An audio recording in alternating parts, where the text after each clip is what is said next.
something. What's that? Whoops. Can't analyze that or anything. Psychic healing pod. Administers intensive care and amplifies psychic abilities. Patients are also linked with Chrono Tower and given access to the tower's functions. Part of the pinnacle structure that floats above Chrono Tower. The Master Teleporter is housed inside, expanded by using the link terminal. So if you can control the tower while you're in a healing pod, is there someone in here that put the force field up that has been in here for however long? But that makes me wonder. Here, tap that. And then...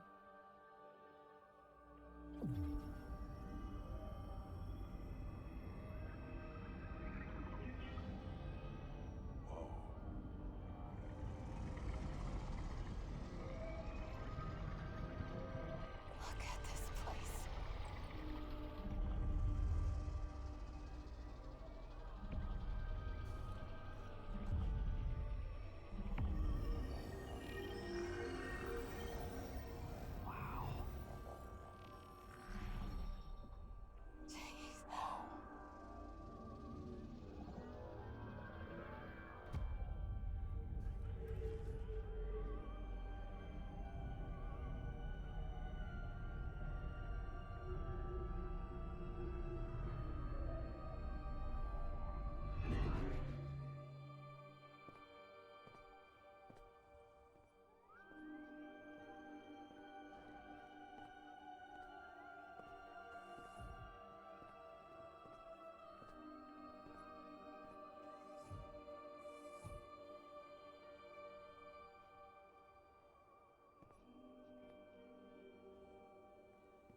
Got the keys. Take us home.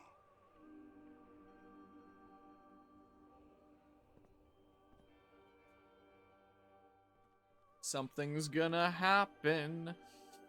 And I guess that's the main logo of the game, is the Master Teleport. Oh, I just had to walk up a little bit. I thought I'd have to go up to like those 5 towers and deposit them individually. This must be the Master Teleporter.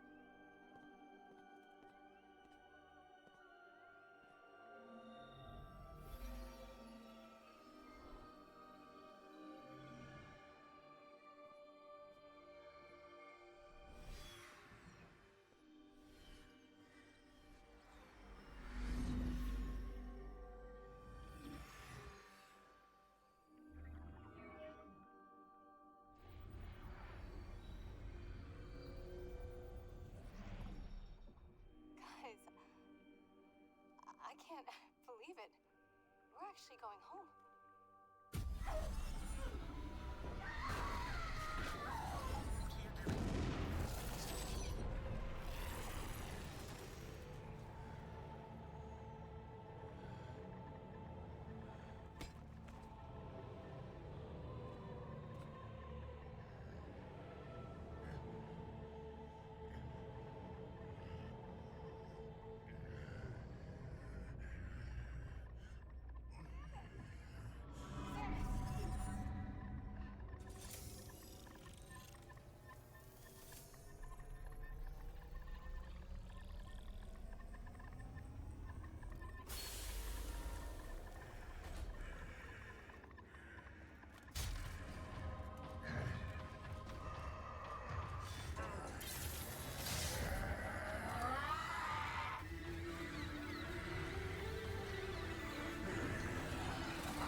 Samus! I've been waiting for this. Silence! Knuckle up!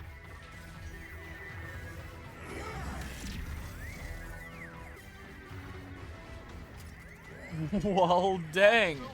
So he was in a pod there and controlling the tower, presumably, and he used to be a Federation dude of some sort there? Human morphology, Silex, so finally confirming that he is indeed human. A bounty hunter using a modified version of a Galactic Federation battlesuit, reconstructed using the latest nanotechnology. Guess so there. Silex is a bounty hunter with a personal grudge against the Galactic Federation and Samus Aran, plotting revenge on both. he has been running a long campaign of covert operations, including spying on Samus. In the cosmic year 20X6, he successfully stole a Metroid from a Galactic Federation base. That would have been the end of Metroid Prime Federation Force. By raising clones of this Metroid and fusing them with other life forms, he found a method of controlling minds and soon formed a private army. With this, he took control of the leadership of the Space Pirates, seizing their army as well. He then began attacking Galactic Federation research facilities one after another, and in the process used the information and technology he gathered to upgrade his suit and weapons. Presumably, he attacked the UTO research center on planet Tanamar with the same intent, and did not expect to encounter Samus Aran. Silex forces, and I'm missing some other ones apparently. Okay, the music is definitely seeming cooler now. I remember when Politico Stefan was mentioning about the music before, liking Silex's theme, and I was like, yeah, I don't know if I like it though. But that was like Silex Battle 1.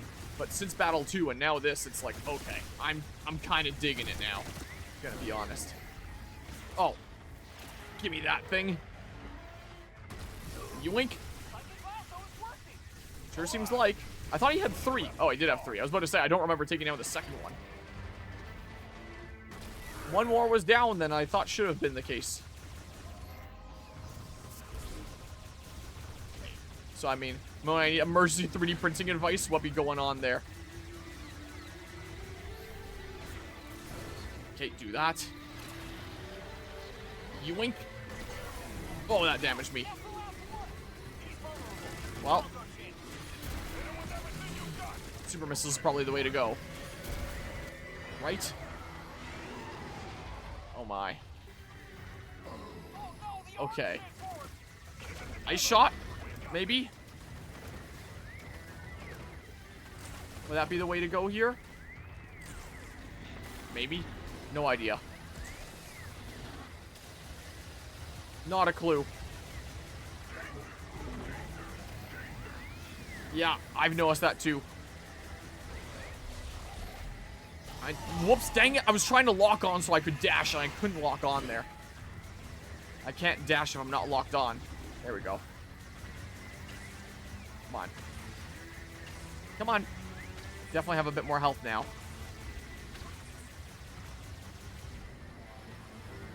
Okay, let's try this. So yeah, that's a speed up button there. That didn't seem to do much.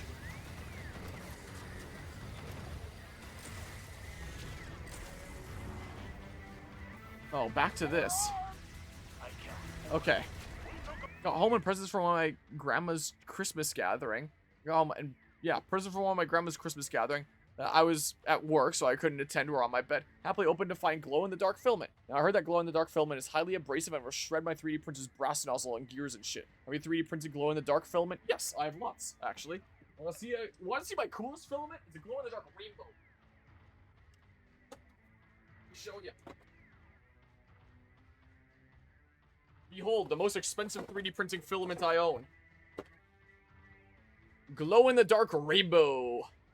Is that as abrasive as people say? It's more so things like carbon fiber are abrasive. It's more so the chemicals in the 3D printing one, as far as I'm aware. Like for example, this is carbon fiber. This will destroy a brass nozzle through abrasiveness. Glow in the dark, there's particular chemicals that are put into the plastic that allow it to glow in the dark, and those will destroy brass nozzles too. Maybe it is a metal powder. Maybe I'm losing my mind. Either way, you don't want to print it with a brass nozzle. So like my 0.15 nozzle here, for example, this is brass. You would destroy this. But yeah, it can depend on the maker there.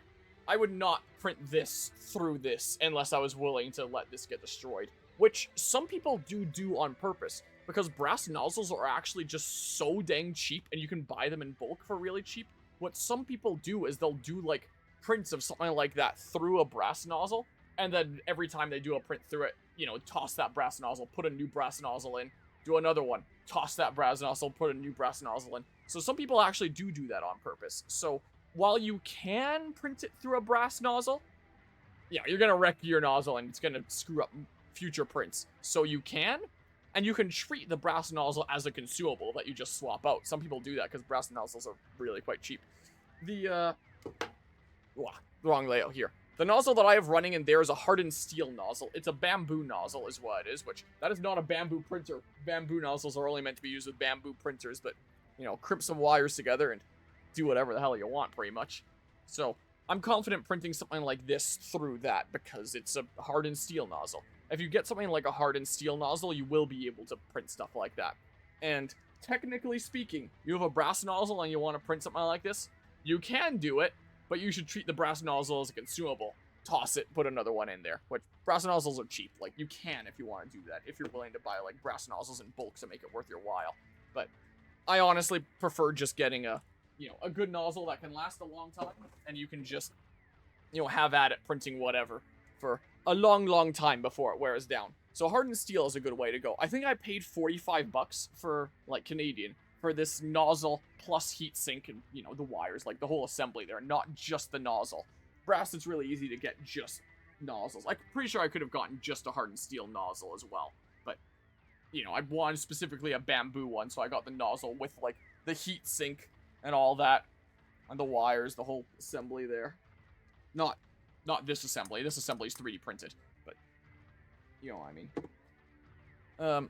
Also know that my Ace Pro unit multicolor unit has all plastic gears that get shredded by abrasive filament too. Oh, interesting. Supposedly I have to disconnect it and go into single color mode to print abrasive on that printer. Huh. Not something that I'd be familiar with there. Yeah, my gears in this are not plastic. Like, the whole housing is plastic. This is all ABS, is what this is. So, the whole tool head there, the whole housing for that is all 3D printed. Everything white or blue on that machine is 3D printed. So, there's that, but the gears themselves are not 3D printed. I don't remember what material my gears are there, but yeah, they're generally speaking okay. But yeah, if you only have, like, the one nozzle right now and don't want to treat it as a consumable, I would not recommend printing it. I would recommend looking into, like, some sort of an upgrade for the nozzle, like a hardened steel. That's what I would personally recommend. Oh, everyone's jumping! Hell yeah!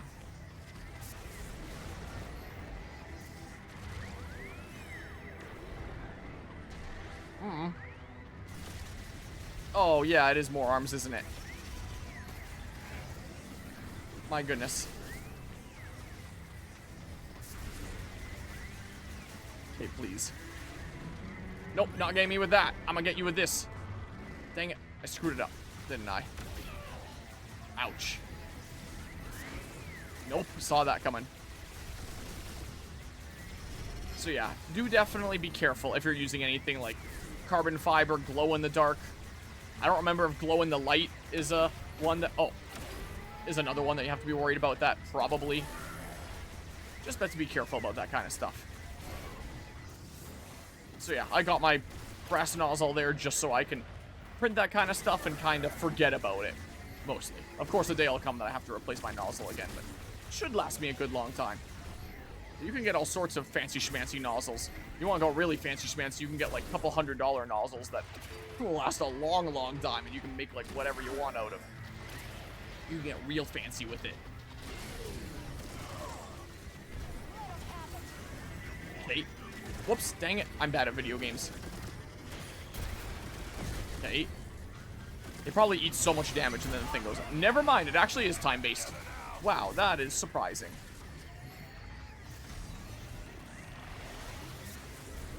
Oh my god.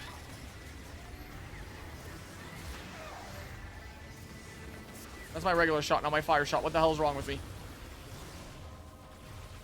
Out of the way, please. Come on. Okay, missed me that time. Dang, I'll miss you that time. Come on.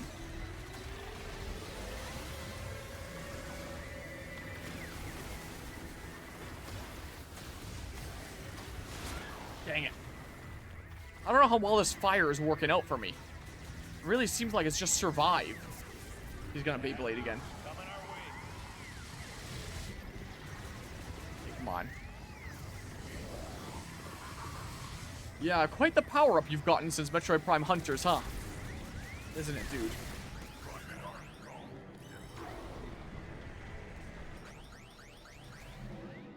Where?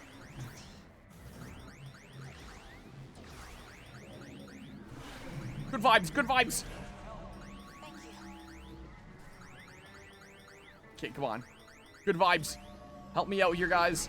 Whoa, glad that missed me. Can I scan again? It's green. Tube for administering care connected to Silex. Transformed into a nano arm by nanomachines. It is fully armored except its tip. What am I analyzing?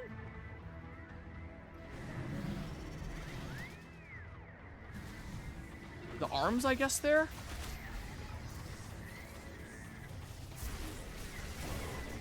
Give me that.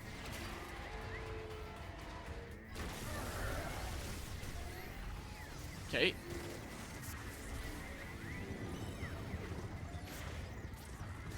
Let's see. I was worried that was gonna get me there, honestly. Look out, friends.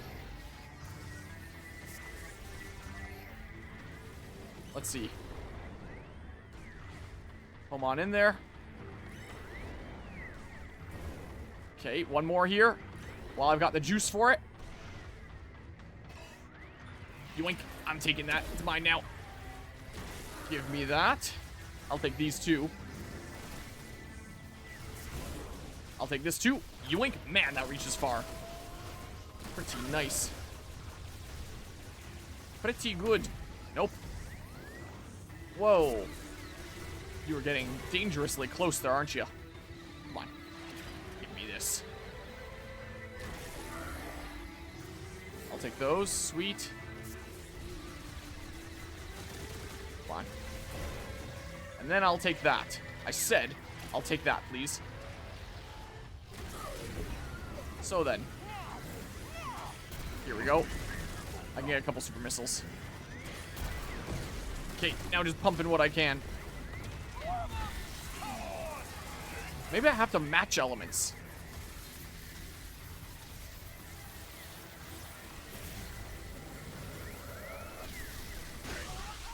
Oh my god. Good vibes. Oh, I can examine the individual heads. Hey, get up. I see, I should have done that earlier. Nano arm tip formed into a dragon head. This form puts heavy strain on the nanomachines and can be active only for a short time. Damaging the dragon head will increase the strain, reducing its duration. So yeah, it is literally just survive. It's just, you can shoot them to have it go by faster. So it's still worthwhile to keep on shooting them. Get out of those areas, I presume, is what that means then. It still hit me anyway. Uh-oh.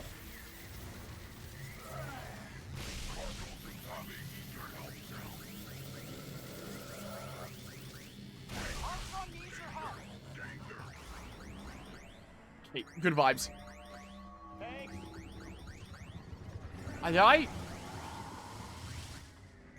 My god. Good vibes. Ow, ow, ow, ow. Oh, crap. That actually really kind of started shredding me there. That was a really bad time to be healing, wasn't it? Crap. That was really quite bad.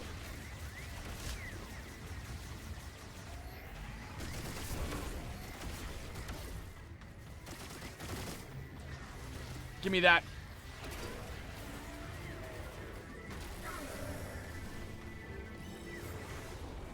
Okay, let's see here. Do some of these, how about?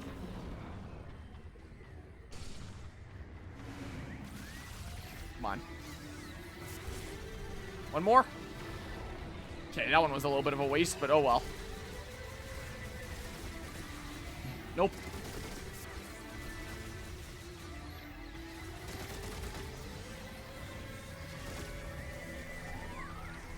Jumping time?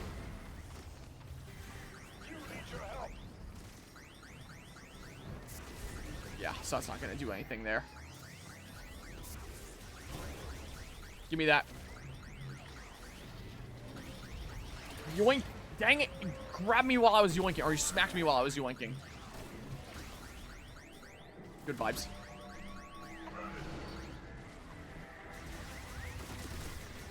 Give me that. There we go. Lay fire into there. Give me that. Give me these. Lots of things that I very much want. Come on. Can I... From here? Is that too greedy? Dang it, couldn't dodge that in time. Now, yoink, please.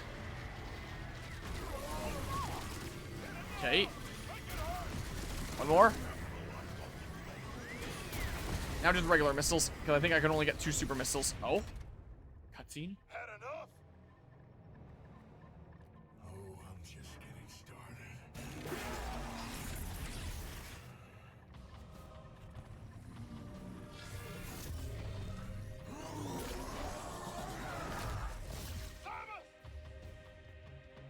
Where'd they go?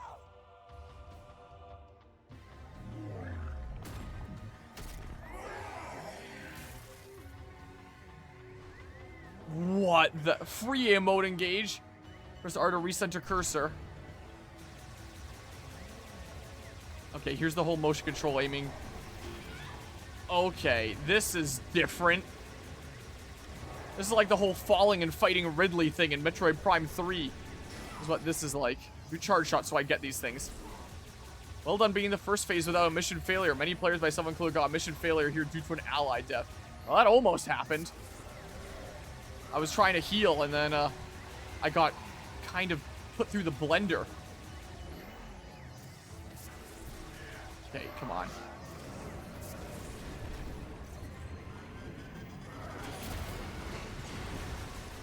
Well, I didn't know what to do about that there.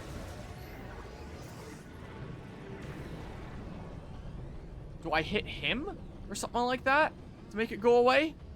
That's all I can think of there. Oh my god, that is it. I thought right. Okay. Interesting. Hello, hello, OG Crimson King. Gee, it's like the Ridley fight, just not as cool. Yeah, the Ridley fight is really cool, where it's like you're actually plummeting and there's a countdown and stuff. Yeah, I agree. Maybe not as cool, but still kind of cool. Still cool, but it is hard to top that Prime 3 Ridley fight.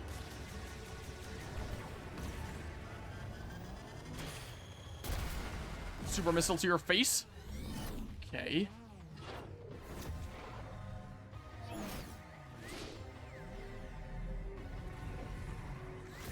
What are we fighting on now? Just you and me, Samus.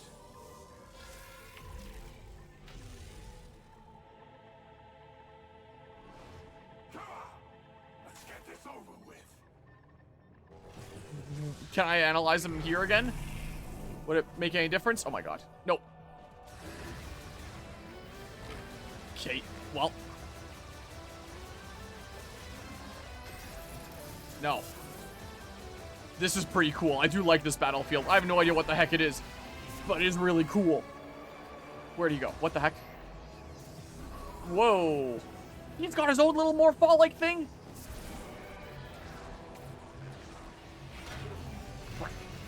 Energy tank ejected.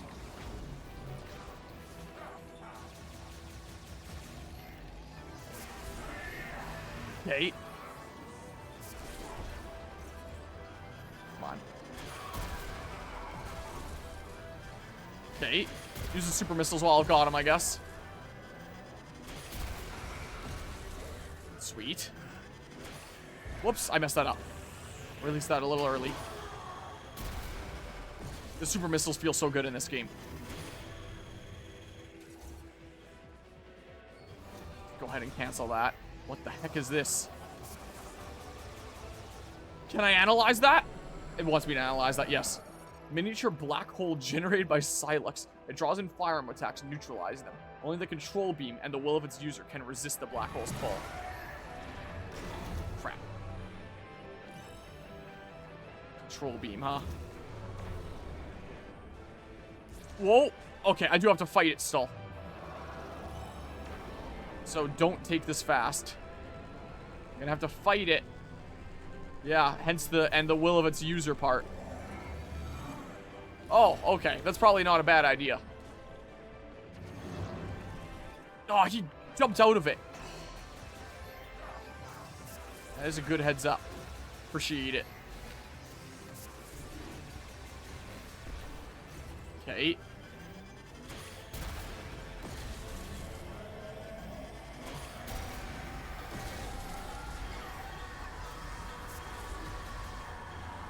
Stop! How do I stop? Okay.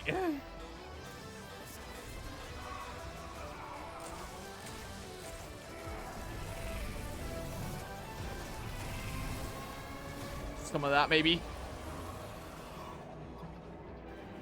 What's going on here? Rapid movement morphology, Lockjaw, a transformed version of Silex. The shield generated by his energy sphere nullifies all firearm attacks. When in Lockjaw mode, Silex transforms into an energy sphere surrounded by a unique frame. Thanks to suit upgrades, Lockjaw's energy sphere can be made to generate a shield that nullifies all firearm attacks. He can also now ram into his enemy to steal an energy tank. Additionally, he can perform a rush attack that stuns targets with an electric shock. The stolen energy tank can be knocked free only by striking Silex with the momentum from a boost ball maneuver. However, the energy tank cannot be recovered before Silex exits Lockjaw mode. It will be permanently lost. Huh. Why is there still two things I haven't analyzed, huh?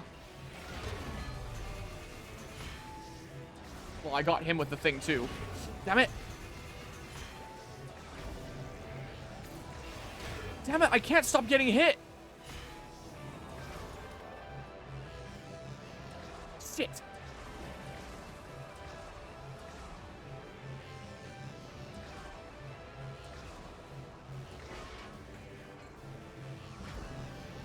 Okay, come on. Jeez, well, that was scary, wasn't it?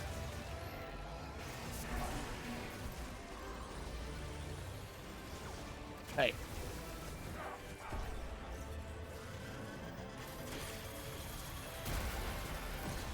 Come on. What's it gonna be, huh? Here? Let's see it. Nope, nope, nope, nope. Down, down, down.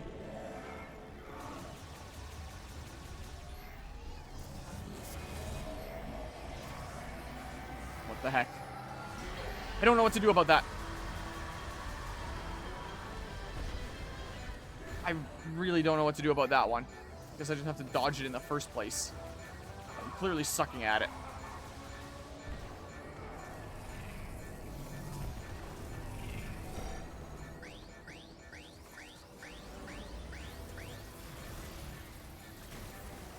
Come on. Get him now. I need that. Thank you. Dang it, no super missile for me. My goodness. Okay, I have to avoid those. I'm gonna need to read that in a hot second here. Got him.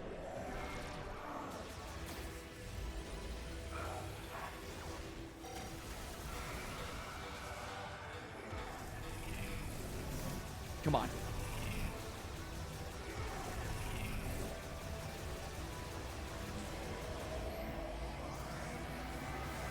I get hit by that, I die. Oh my god, I actually avoided it. Damn it, I fucked it up there. I was trying to do a double jump, but because I was holding to the right, I did a right dash, and then I didn't get the height that I needed to be able to jump over the thing. And that was the only time that entire fight that I got hit by that attack. I almost got that first try. Oh my god, I'm back here again. Oh my god, I'm back here again. Unbelievable. Again, almost first try there. But all because I did a side jump instead of a double jump. Unbelievable. Turn into a morph ball and boost away to dodge that move one time if that helps. Yeah, I could always try that. That would have been so hyped. I was about to clutch it out, and then I made the most stupid mistake you've ever seen in your life. Right at the end. Unbelievable. Should probably save the super missiles for the next phase. What I should probably do. Realistically.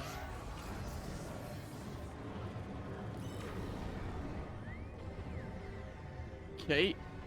So do that right in the leg. Okay.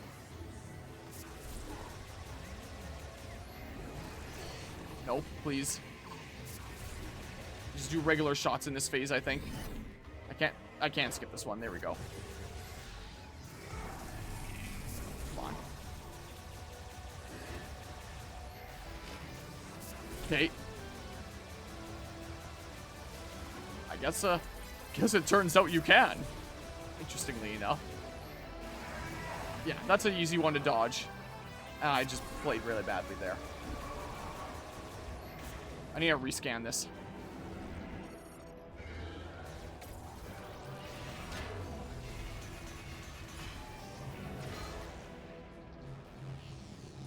Oh, I thought he was going to start moving there.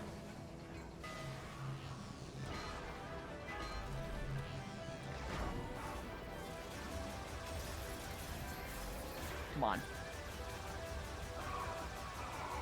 Pew. Okay, come on. Good.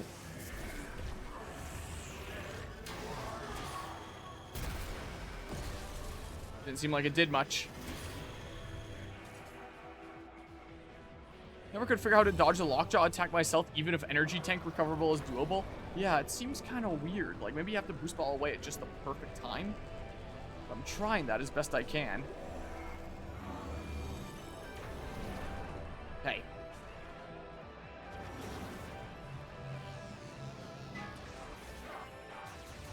Dude. Come on. Come on.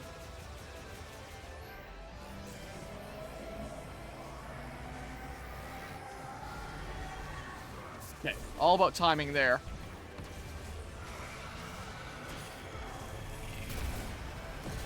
Okay.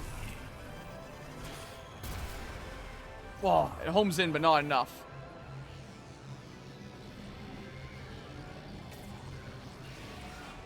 Yeah, I don't know.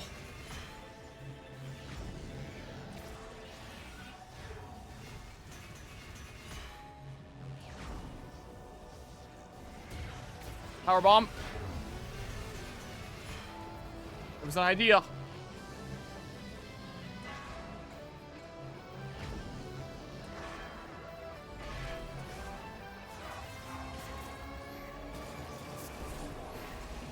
Hey, come on. I was trying to save a regular missile there. Okay. Here we go. Yeah, it probably has to be, doesn't it?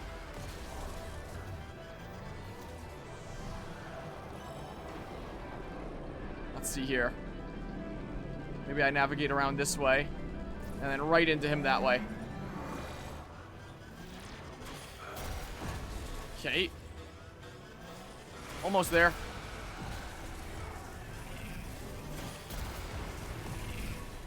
Come on. How about some heavy firepower to finish you off, then? After this. Damn it.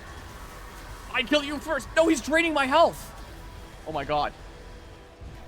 Okay, never mind. I'm not just finishing you off with that, then. Never mind. It's not so simple after all. I basically made the same mistake I made last time.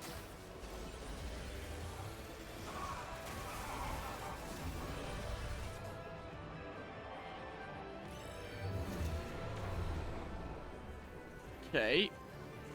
Welp. Boom, headshot. One more. He's almost there. Aw, dang, he's going into lockjaw mode.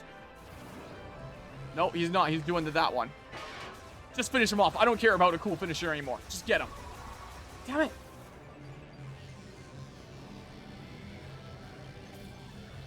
I was about to say, what if I ran, like, right into him?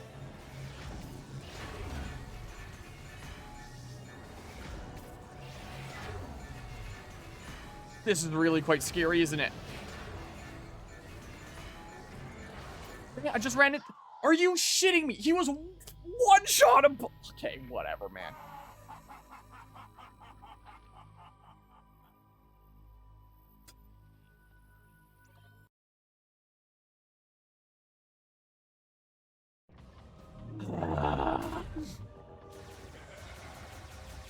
I so had it that time. Yeah. It's all about the lockjaw there, isn't it?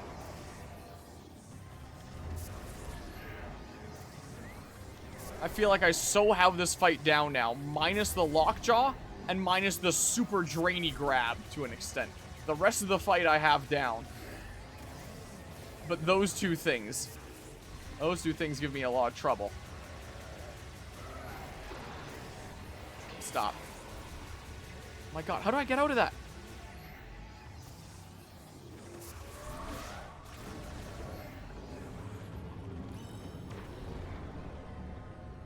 Okay, smack him that way. Grab the health thing, please. Come on. Okay. I think this reminds me of a Sly level. This reminds me of the level in Sly 3, Honor Among Thieves, when you're playing Dimitri when he's in his scuba diving mode, and you're going around and there's like these barriers that shoot in from across the torrents that you have to avoid. That's like Silex's one attack. I was trying to put my finger on what that reminded me of for a while, and I finally put my finger on it. That's what it was. That's what I was thinking of there.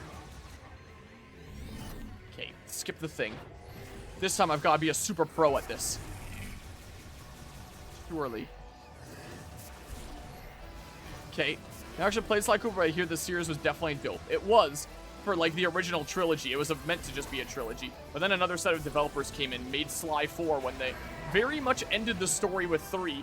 And they kind of ruined all the characters and made a very nonsensical story that betrayed like the development of all the characters in the previous games. Oh my god, I actually dodged it. Wait, can I attack him now? God. Damn it.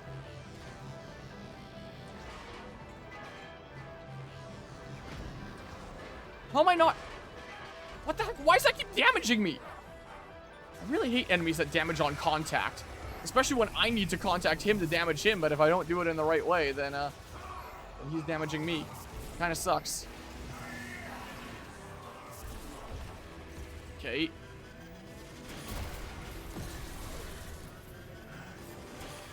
Come on.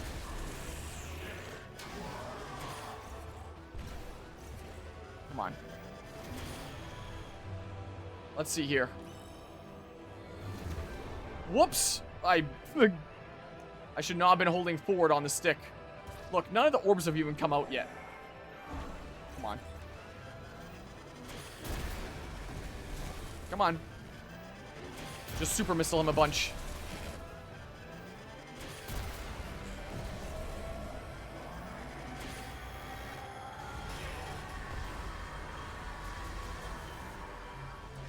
I don't know how to get out of that. Not a clue. Come on. I hate this so much.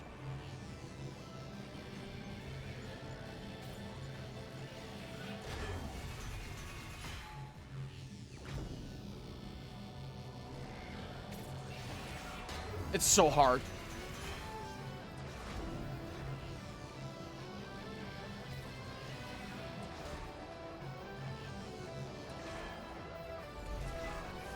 Come on.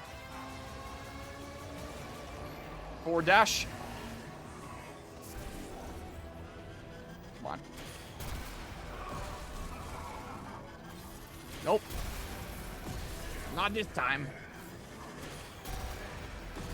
Yeah, I know. Low missiles. I fat fingered that button trying to hit B.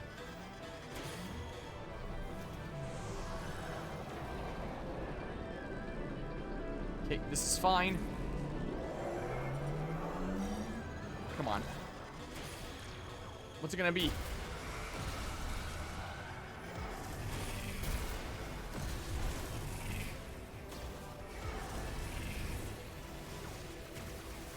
Dang.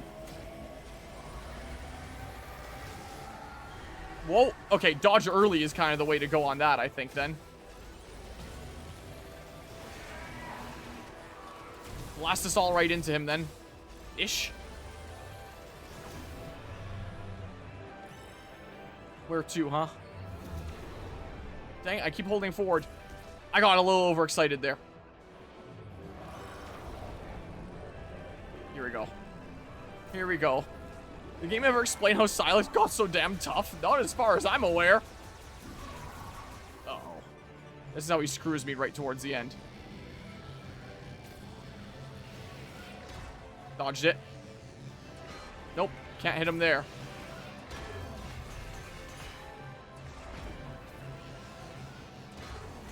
I feel like I almost had the dodge timing there. What? How is that not it? He's too close. I can't dodge that.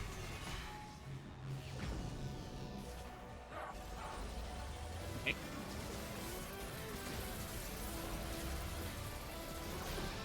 I thought I could kind of thread the needle there. That's what I thought.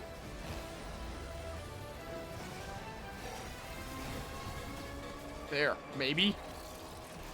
Jeez. I came so close twice.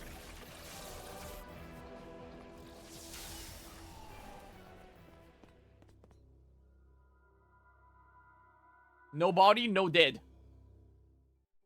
Shouldn't we go after her? Tell me how and I'm there. Alert.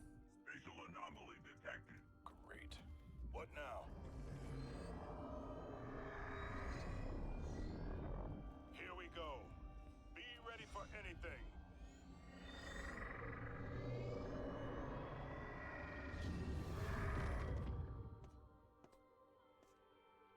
Samus! I knew you'd come back. Never doubted you for a second, boss. Glad to have you with us. Samus, does that mean Silex is good? Ready to go home? We'll be right behind you. Well, I guess I did it. Congratulations, got no more mission failures than I did here, despite my having 100% items. I'm still a bit upsetty spaghetti about not getting it first or second try when he was so low and I played dumb. You But, have survived. well, Excellent work. thanks, man. That was a pretty cool final boss, though. I like that. Activate the master teleporter. Outside of the lockjaw. The lockjaw pissed me off a little bit. You made it. I was worried, but you're here. I knew you could do it. Never doubted you. Glad you're back. Really glad. You did well, Samus. Thanks, man. Let's scan it. It's just the control terminal. I may as well scan this and see what's up here. Master Teleporter, large device for spatial travel across galactic scale distances. Activation requires the user to have 5 Master Teleporter keys. It just so happens I have those. Maybe if I, oh.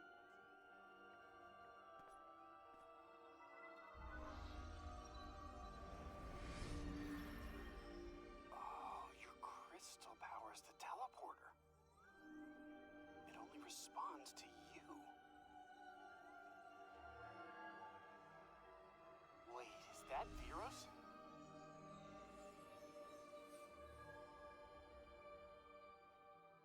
And that must be Tanamar. Home sweet home. And you are sure? Well, we're gonna find out.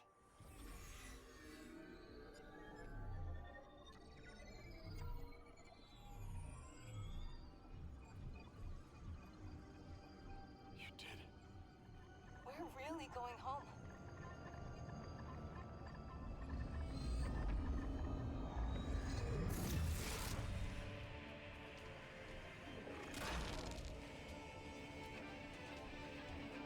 Psylocke! But,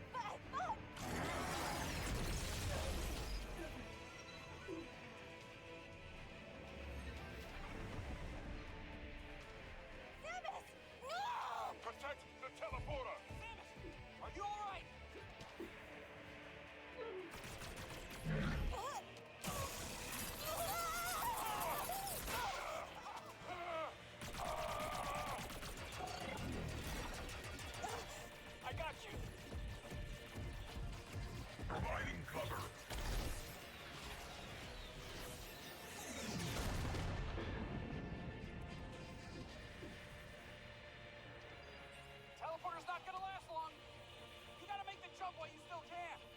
I'll do my best to stabilize the power. Yes. Restart the sequence. We'll buy you time while it charges.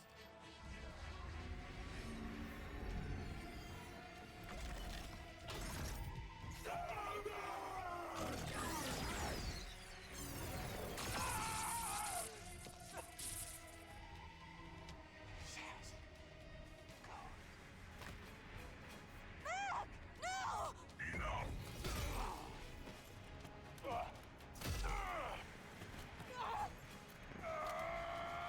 Samus! Go! What? Do I have to press the button? Press A to teleport? Why would I? I beat up Silex before I could do it again, right? What happens if I just don't? Master teleport destruction imminent? Is this a bad ending if I don't?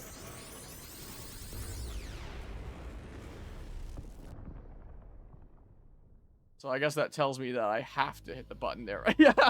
Okay.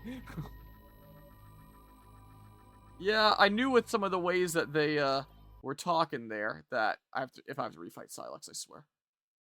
Oh fuck! Oh shit! I was just curious. That tells me that I do indeed have to leave them behind. Because, like, the thing is already going and the thing's gonna explode if I don't. But, like, welcome to hell. God, I just wanted to know what would happen. Well, joke's on you, Politico Stefan. It took me more tries. Oh, crap. Here, this time I'm gonna show what a pro I am at this boss, though. Here we go. Heck yeah. This is my chance to get all the Healy items. Switch modes, please.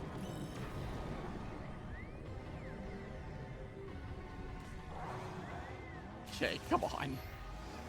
Jeez. To a pew.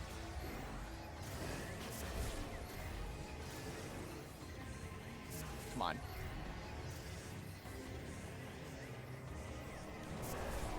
Yeah, definitely reminds me of that level of Sly 3. That level of Sly 3 was intense. It gave you way less reaction time than this. Trained me up well for this. Come on. I'll take that. Please. Every time I hit him with a charge shot, he seems to drop health. So this is absolutely the time to regain health. Well, almost every time, at least. He didn't that time. Okay, here we go. That cut, like...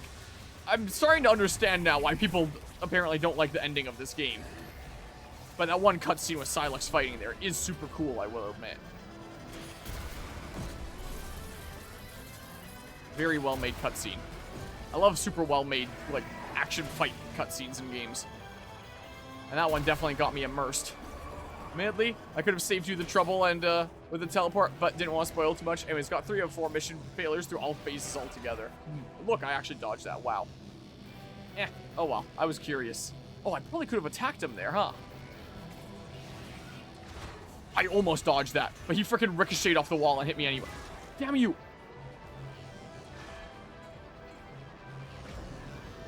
Do I have an opening here to His morph ball looks kind of like his ship did at the end of Metroid Prime 3. And presumably the way that looked like in Hunters. But I don't remember what his ship looked like in Hunters. But I know that that for sure looks super similar to the way his ship looked like in Prime 3.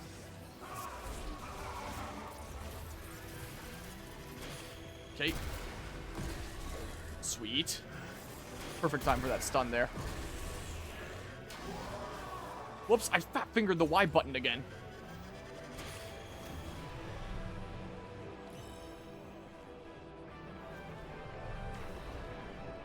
I'm not even gonna slow down when I get close there. Just super zoom. I care not anymore.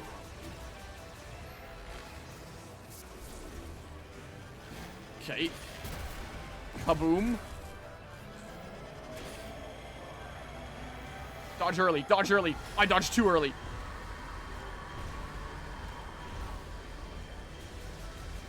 Don't know what the best way to get out of that is. Come on.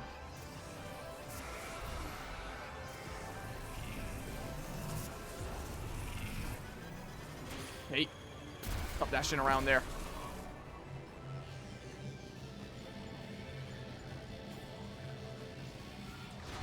Dang.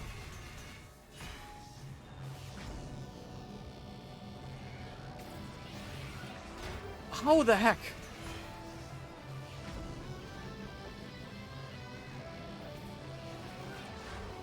Wow. Yeah. Doesn't really seem like a Samus thing to do there. Come on. But I guess the game over confirms that she had no choice in this situation. So we can take some solace in that, at least. Dang. Dang, I did the side one again by accident.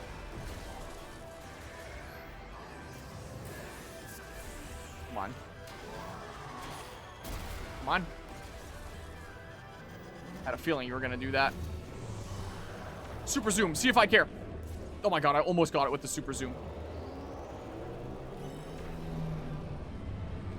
I assume that's one of the Silex repertoire things to scan, is the black hole. And then the Morph Ball Bomb is one. And then I don't know what the last one is. The fourth one that I'd be missing. So whatever.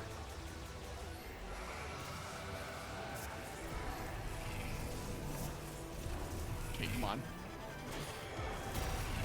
Oh, crap. I hit the wall. Dang it, I'm trying to dodge early there. I'm trying to not do it too early. So much of my health, man.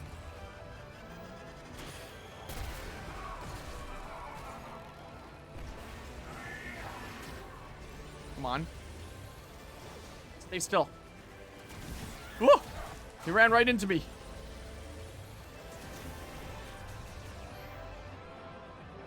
Where to? Okay. Unless your Silex logbook sensor is standard form and lockjaw forms, other scan don't add to the logbook. But I could have sworn under, like, the Silex stuff, there was, like, 4 things. Silex forces. There's 4 things here. That's what I'm confused about.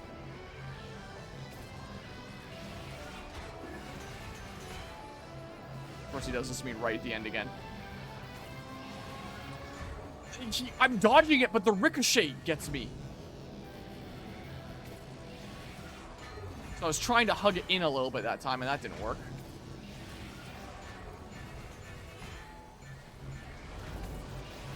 Oh my god, he won't stop doing it.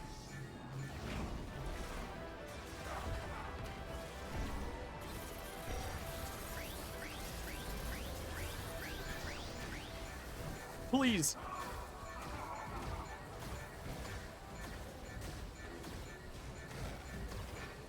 My god.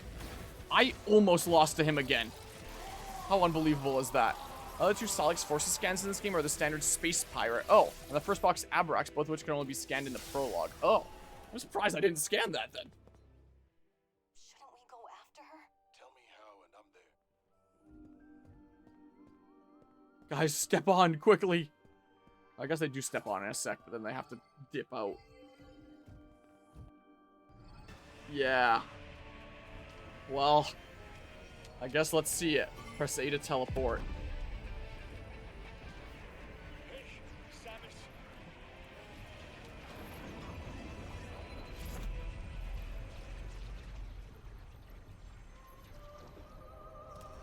Solon be with you.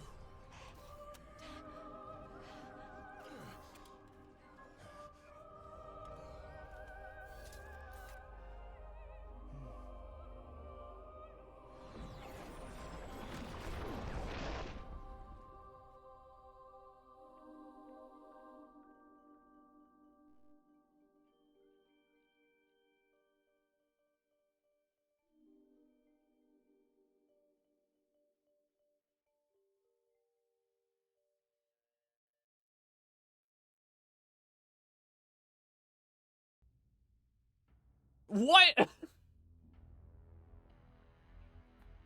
So do they want to make a new trilogy? A new modern trilogy out of Metroid Prime after this game took so long? Because that clearly is not the end of the whole Samus Silex saga there. Yep, that's it. you know, at least Metroid Prime 1, despite the fact that it set the seeds for like, hey, this is continuing, Dark Samus is coming out, it still had like a proper start to finish ending. This feels a lot more of, cliffhanger, what comes next? But yeah, your endgame review might be complicated by the last cutscene happening post-credits. Oh, well, maybe I'll avoid the talking about the story yet in that case. Let's talk about some other things with this game here first. How about the gameplay? It did very much feel like the other Metroid Prime games, and in that sense, you know, hey, it's good, it's fun there.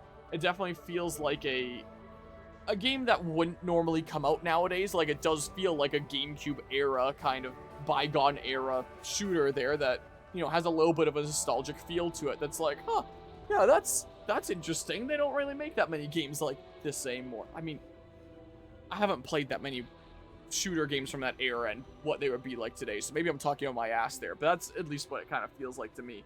So it does feel like this was a game that could have existed back with like the other Metroid Prime games on GameCube or Wii, but coming out today with like modern performance enhancements, modern graphics, and you know, I think that's kind of cool. But at the same time, I do acknowledge that it does feel like it was played a little bit safe in terms of the gameplay, being you know, very much a same kind of engine, if that's the right word here. This is probably a different engine, but you know, the same kind of general core feel to it. So, you know, it's kind of both its strength and its weakness. It's strength in that it, you know, has a little bit of a nostalgic feel to it. I'm gonna turn this down a little bit. Feels like it comes right from an era of games that we don't really see that much of anymore, but at the same time, it didn't really feel like it had the confidence to be something truly different in and of itself, is what I generally felt about the gameplay. So I generally liked it. I liked having the different shot ammo just as like one collective shot ammo, as opposed to what Metroid Prime 2 did with like light ammo, dark ammo. If you kill enemies with like light ammo, it'll give you dark ammo. If you kill enemies with dark ammo, it'll give you light ammo. It really feels like that wasn't the case when it came to Metroid Prime 2. So I think having like just one universal special shot ammo, this is your different elements, I thought that was a good change. I was a little bit worried at first when I was like, oh no, there's ammo in this like Metroid Prime 2, but I actually liked how they handled it here. So your standard shot is still your go-to thing, as opposed to it being something like Metroid Prime 1, where once you get Plasma Shot, just use that for like freaking everything, unless you're going up against Metroid Prime and it's specifically in a phase where you have to use a different shot type. Outside of that, it would be like, yeah, time to just use Plasma Shot for everything. So I did like how the consumable ammo made it so that it wasn't so that you would only use like the best of the shot types once you got it, but you'd still get like lots of shot ammo. There was no deal of each of them having like their own different shot ammos. I liked it being one collective thing and not having like the weird kind of thing that Prime 2 had going on there. I wasn't the biggest fan of that in Prime 2, especially the whole top 10 lies in video game history of kill them with light shots and they'll give you dark ammo and vice versa. It really felt like that wasn't the case. So I actually really quite liked what they did with the shots there. The fact that each of them have like their own charge shots and they're like supercharged shots. I didn't get the ice one, but you know, I thought that was really quite cool there. Be nice if it felt like the fire shot was a little more concentrated, but oh well, maybe that's just a thing for the Silex fight that I would have preferred, is all. The boss battles in this game were generally pretty cool. I liked a lot of them. Some of them some of them I definitely have some thoughts on there. A lot of them I did generally enjoy. I wouldn't be able to like name them all. Yeah, I feel like more enemy variety would have been good too. More enemy variety would have been a good thing. The bosses, I generally liked them, but some things I wasn't exactly the biggest fan of, like the whole lockjaw mode with Silex. Outside of that, you know, that final boss fight felt like firm but fair. Lockjaw is the one thing that I think I take issue with. The rest was like, oh yeah, firm but fair. That was kind of cool.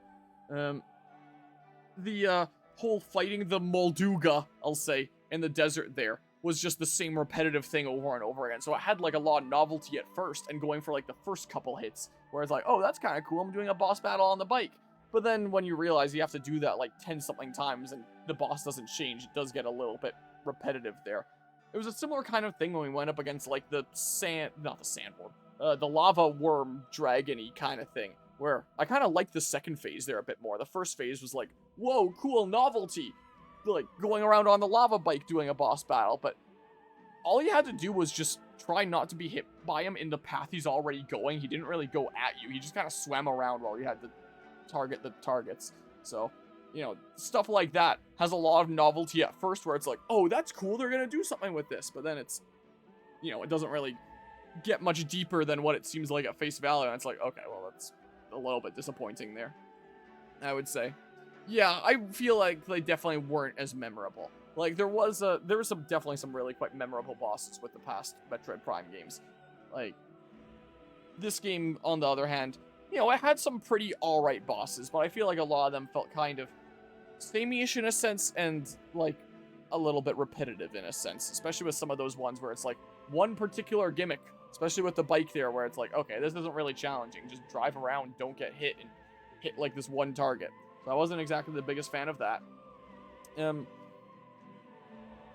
I do wish that it was easier for me to charge something up with, like, a super missile without firing a regular missile first. I was trying to with some of my strats that I used in the other Metroid Prime games, where it's like I switch weapon types and back to be able to do it. And, you know, sometimes I got it. Sometimes it was a little bit iffy there. Some of the mechanics, like, I did like them putting in some different mechanics in this game, like the whole psychic abilities. But it really felt like you weren't really using the psychic abilities in a way that changed the gameplay experience in any interesting way. Location design? I thought that it was pretty cool. I like the different areas. Hold on. One thing at a time here. I'm already completely forgot what I was just talking about. Hold on. One thing at a time here. What was I just saying? Crap. There's probably... Oh, I was about to say that was probably going to be the final cutscene. That'll be kind of to do with graphics there. The psychic abilities there. You know, I was kind of excited when it was like, oh, you're like moving things around with your mind and all that. But it didn't really feel like it had any effect on like the core gameplay experience outside of like using your little homing shot there. Hard mode unlocked, new radio tracks unlocked. So, you know, I do wish that that was a little bit more of a core gameplay experience. I kind of forgot that I had it most of the time. And it was basically just use it to open doors or, you know, make the occasional platform appear. It didn't do anything that changed your inherent kit. And you're getting all these psychic abilities, the psychic spider ball, the psychic boost ball, you know, all these things with psychic in the front. But they didn't really feel any different than how they would have in the previous Metroid Prime games, despite the difference in name. So, I do wish that the whole psychic abilities had a more strong effect on the core gameplay experience that gave Metroid Prime 4 its own unique feel compared to the other Metroid Prime games, when this is the one where you're dicking around with the psychic abilities and all that, when you don't really dick around with the psychic abilities. So, you know, core gameplay experience, still good, still fun and all that, but it felt like it was advertising itself like it was going to be something very different with these psychic abilities, and then ultimately it just kind of wasn't. The desert area, big, empty kind of thing, you know, kind of interesting idea that they were messing around with the shrines, trying to kind of Breath of the Wild-ify the desert there with the shrines where you go and solve puzzles and stuff to keep on moving on. Though it was never really all that much of puzzles. I guess with this game in general, I wish it kind of felt like I was solving some more puzzles like I was with some of the other Prime games. Usually the puzzle solving was just like, find the one exact thing that you need to interact with yeah, a little sandbox, which took me a little while in some cases. Like that in the ice belt, that facility that I was stuck in, where the game had taught me that if it's green, it's destructible, and then I get green crystals. So I'm checking around all the rooms trying to find these stupid like code key thingamabobs that you get by scanning them. And I thought that I had checked like everything. I had used the grapple beam to open this one thing. There was a little green crystal. I tried shooting it. I tried missiling it. It didn't blow up. I was like, oh, okay. I don't know what's going on there. And I kind of forgot about it. And I went around scanning literally everything else over and over again. And being like, what the hell am I missing? Until eventually I Googled it. And I saw you're supposed to scan that green crystal to get the one code that I was missing. So there's lots of little situations like that where there's like the one expected thing where if you miss it for one reason or another, yeah, you're just stumped. Like, at least it locks you in there to, you know, let you know that, hey, there is something here you're missing. You can't backtrack out. Don't worry, there isn't something further back that you missed. It is something in this area. So I did kind of like it locking me in to reassure me there is something in this area that you're missing. But I definitely had my doubts there, especially when the game gave me mixed messages of, destroy these green crystals. You get green crystals in your inventory. And then that one was not destructible. And, yeah, it definitely seemed like... I kind of liked some of the previous Metroid Prime games, especially one where it's like, scanning is pretty much completely optional. And it's how you figure out what the hell is going on in the story. You don't really know what's going on in the story otherwise. The burden of figuring out what happened here is on your shoulders as the player, as you piece together what the heck is going on here from scans. That was something I really liked about Metroid Prime 1, was the environmental storytelling.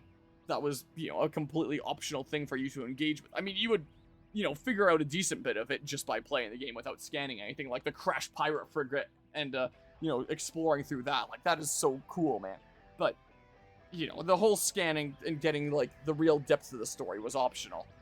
This game, it felt like, was kind of a combination of that and, like, you had to scan no matter what, so you were forced to get the story no matter what. And at the same time, it feels like there's so much story that's missing, which maybe I'll get, like, in some post-credits cutscene or 100% things when I look up what the heck the rewards there are. But I'm sure that another big reason for that is they want to make more games out of this, is what I'm sure is also going on here. But yeah, so I won't actually delve into the story here quite yet.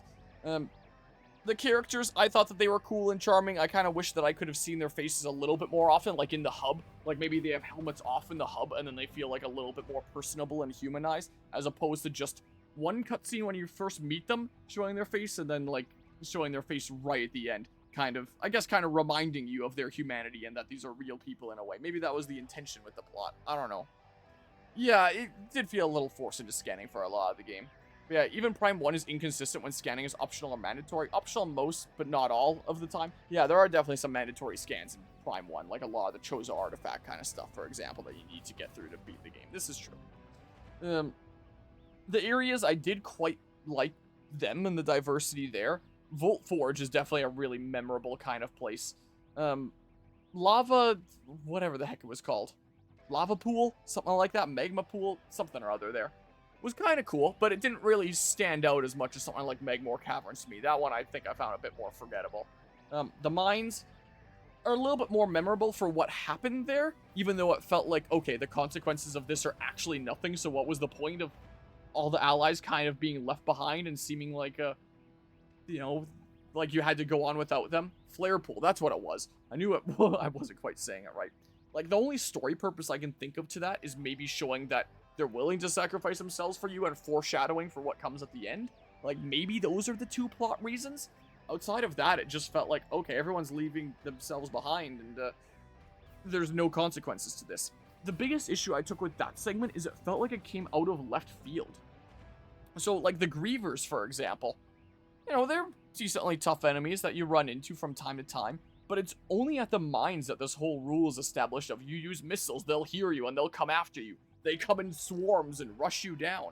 Because that didn't really happen in previous areas of the game. So if that was established earlier in the game, where it's like missiles attract them, they'll come out from like the walls and the ground and come after you and rush you down and actually feel like a major threat, rather than just like, oh, this is like one of the generic enemies that you run into throughout this specific Metroid Prime game.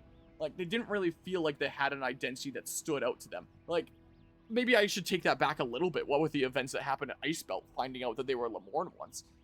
But even with the story purpose there, it felt like during the game, gameplay-wise, they weren't really a threat until that exact moment when it established that, oh, by the way, sound like missiles attracts them. They'll rush you down. They'll come out of the walls when you least expect them here. Like, you think you're safe, then all of a sudden they're tunneling their way in. Like, whoa, this is crazy. It'd be cool if this was established before in maybe some minor way, so it felt a little bit less out of left field to put Samus and the other characters in a position where the other characters do have to be left behind and hold them off and sacrifice themselves so that she can move on there. So it felt like that would have been a little bit better if it was established and made you as the player feel like, oh crap, this really is a threat. I've seen what they can do and I see that this is now a level higher. It felt more like the game was like, yep, believe us, they're actually a super huge threat now. And it's like, oh, okay, I wasn't expecting that. They were just kind of like generic enemies that I found around before this point. So, that's honestly my biggest issue when it comes to the mines segment. I know that a lot of people's biggest issue is the whole, leaving everyone behind and moving on, but my biggest issue was it was just so out of left field that the Grievers were actually a big threat now. Sacrificing everyone to Silex was way crazy. I get why people take issue with that. I am very quite surprised about that. I feel like they could have visually indicated that in some way that you know, she's locked in. She has to go through and that it's gonna explode otherwise. Because I wanted to see what would happen. I was like, there's gotta be some way where it's like you just cancel the teleportation, you jump out, defeat Silux, and then all the setup that Mackenzie was doing where he's like, oh, I gotta get the power going right. You just take your time, you know, they've already been on that planet however long. What's a little bit more time? And then, you know, set up all the stuff that they need to set up with the Master Teleporter and get out of there. So it's like, I feel like it didn't establish well enough the need for Samus to head out on her own and leave the others behind. Like, it felt like there wasn't enough need for that. Like, I guess unless you get a game over and see, hey, it's gonna explode otherwise because of Silux shooting it. But you don't really find that out unless you game over to it and fight Silux again. So I guess I, in my experience, found out that there was kind of a need. But at face value, that's not really established. Like, maybe if one of the characters calls out, like, oh, it's gonna blow, you gotta get out of here now, or something like that. I don't know. I feel like that might have made a big difference. Again, I know, because I game overed because of it. But, you know, that wouldn't exactly be the standard gameplay experience. I think my favorite area in the game was the ice spell. I hadn't mentioned that there yet. I think the environmental storytelling there was kind of reminiscent of, like, Prime 1 in a way, where it's like you're exploring around, seeing what happened here, what was going on, what brought it into this state. And then at the end, like, well, at the midway point when you're all the way at the bottom and have to start trekking out again when you power everything up, and everything's like thawing, and you see like all the water coming down and stuff is melting, and all the things that were in cryo sleep are now waking up and attacking you. That was cool. That was a memorable segment. I like the general aesthetic of the Volt Forge. I thought that was memorable, and I thought that what went on when it came to the ice spells and trekking in, turning on the power, and everything is melting and attacking you as you check back out again. I think that was the most memorable area of the game, and I really quite like the aesthetic with the boss battle of, like, the ice wolves there. Even though it was a little unclear, that's just survive until Mr. Tokabi ends up shooting and stuff. Oh yeah, and I wonder what happened with, like, his little charm and Solon and stuff like that. Would that be a thing for future games? Yeah, some more suit variety would have been kind of cool. Like, I did like the general look of the suit. But yeah, suits wasn't really a thing that we did in this game. Like, we did different powers, but, you know, maybe it's just getting used to Metroid standards where it's like you get different suits that grant you different things along the way. Like, and it makes you ask, like, was it really needed? Like, I do kind of like the satisfaction that comes with the different colors of suit as it goes on that kind of also encapsulates your progress in a way. And, you know, like that at the end, there's, like, the final suit that shows that, hey, you're basically beating the game here. You're in the final stretch. Let's just do the last little smidge. You know, that's kind of cool. And I do like the look of the suit in this game. Man, the collectathon at the end. So we needed to restore the mech there. I feel like I missed something. So, like, the mech was there at the beginning of the game when we were with Mackenzie. And he was like, oh, if I do some work, I might be able to get it up and running. But it was all there and intact. And then with the collectathon at the end, we have to go around collecting all the mech parts, like the legs, the arms, the head, I think. I don't remember. So I feel like I missed something there. Like, were the parts that were on it before defective and these were like replacement parts? Did it blow up somehow and then they went around? It must have been that those were replacement parts because they were around like the different bases and stuff. Like the different remnants. But I feel like that was just like a story detail that I missed. And another thing that I feel like I missed was what was the deal with the memory fruit. I'm sure it was probably mentioned somewhere towards the beginning of the game. And then maybe I forgot because maybe it was just like a little note. Like maybe one of the Lamorne in the hologram was just like, by the way, you gotta get the memory fruit to be able to do something. I couldn't tell you what the hell the memory fruit did at this point. So I'm sure it was mentioned somewhere, but it didn't feel important enough to the plot when I didn't see directly how it was used. I didn't really know what it was apart from like it was the whole, it's a memory of the Lamorne and it gives us this suit. What does this suit do? Like, did we need that for like the Guardians to be able to recognize us and like let us through the doors in that one segment? I thought that they were just gonna recognize the Chosen One no matter what and let us through. So was it actually necessary? So it felt unnecessary. Again, I'm sure if I rewatch the cutscenes from the beginning, I'll be like, oh, that's what it did. I remember it being mentioned here now, but at face value right now, I don't remember what the hell that was. So it felt a little bit unnecessary to be getting that. And then, my god, the quest for going around getting green crystals. That really felt like padding for the sake of padding. Like, you know, I have some issues when it comes to some of these collectathons at the end of the Metroid Prime games. And if they had left it with just the with just the mech parts, that would have been fine. Have it be just the mech parts, and when you go up to the one statue in Fury Green, when you have all 5 teleporter keys, it just gives you the memory fruit and the special suit here or something like that. That would have been fine. But instead, you had to go around smashing so many damn green crystals that, you know, I was kind of dreading doing this stream for a little while, figuring like, hey, I generally like Metroid Prime 4, but I'm at a really, really shitty part. The only reason why I streamed this tonight is because it's the thing that was voted on after I was getting a little bit tired of Pokemon Legends CA. Because I was like, God, I gotta go collect those green crystals one of these days. But I'm not looking forward to it. It's gonna be super boring.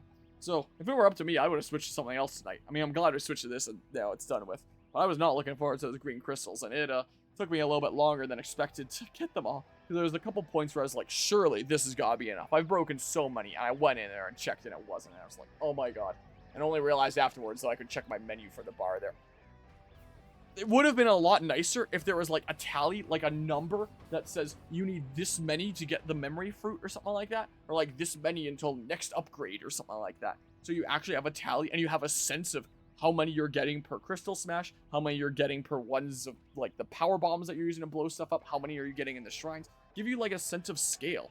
But here you had basically no sense of scale, and it was just do it until it's enough, with no sense of where you're actually at progression-wise. I guess there's like eyeballing the thing there, but you know, if they had actually quantified it in some way, it would have become a lot more manageable mentally to be like, okay, I'm at this point, I only have to do this much more.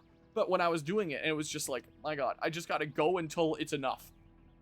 No indication of what that is. Like, at least it told me when I reached the point that it was enough. I wasn't expecting that, so, you know, at least there was that. But I really think that the better option would have just been, you got the 5 teleporter keys, go to the shrine in Fury Green, it gives you the memory fruit and the suit.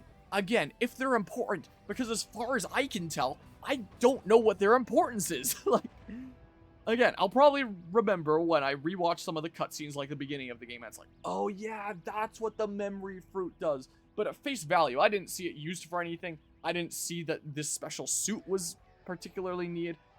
Unless that is the thing that the Guardians were supposed to recognize, I don't know. But in that case, couldn't anyone who collected all the green crystals get the super special suit and be recognized by the Guardians and be able to be let through there? What the heck? And would the Guardians not be able to, like, disable the force field there? I presume from what I was scanning there that Silex was the reason that the force fields were up. And since it was like, you're in a healing pod, you can control the tower from inside one of these. You know, that was a little bit that's like, okay, Silex is the reason for the force field. Surely then. And he's sending like all these bots that kind of look like him around. But also, what the hell is going on with the beginning of the game there? Where it's like, you know, we touch the thing that I guess is like a small master teleporter, judging by that same kind of shape. And then all of a sudden we end up on Vuros. Was that Silex's goal, was to get that? Is that why he was assaulting that there or something like that? Memory Fruit gave some slight upgrades, but nothing major. So why is it treated like it's such a big important MacGuffin of the plot is what I wonder. But yeah, I still don't know how the hell we got to Vuros. We just suddenly appear here. It seems like a Planet Mirror situation from Xenoblade Chronicles X, where it's like, oh, we just showed up here. Is this like a pocket dimension? Is it part of the same universe? What's going on here? I guess it's part of the same universe, it seems like. But what the heck is going on there? Did Silex get injured during that first, like, fight there? And then he went into the tower, went into a healing pod, and then he got to control the tower and he put up the force field? Is that the order of events that I'm meant to interpret here? You know, I thought it would have been a little bit sick if it turned out that he was like one of the 12 Lemorn that went out looking for Samus and along the way decided that he hated her or something like that. That would have been kind of cool. But yeah, it turns out that he was an ex-Federation guy that... Yeah, I don't know.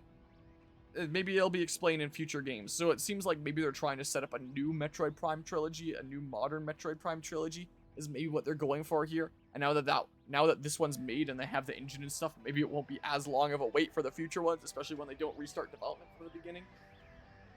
Because yeah, I definitely had some thoughts on this game. Overall, good game. Definitely worth the price of entry. I had fun. Far from perfect.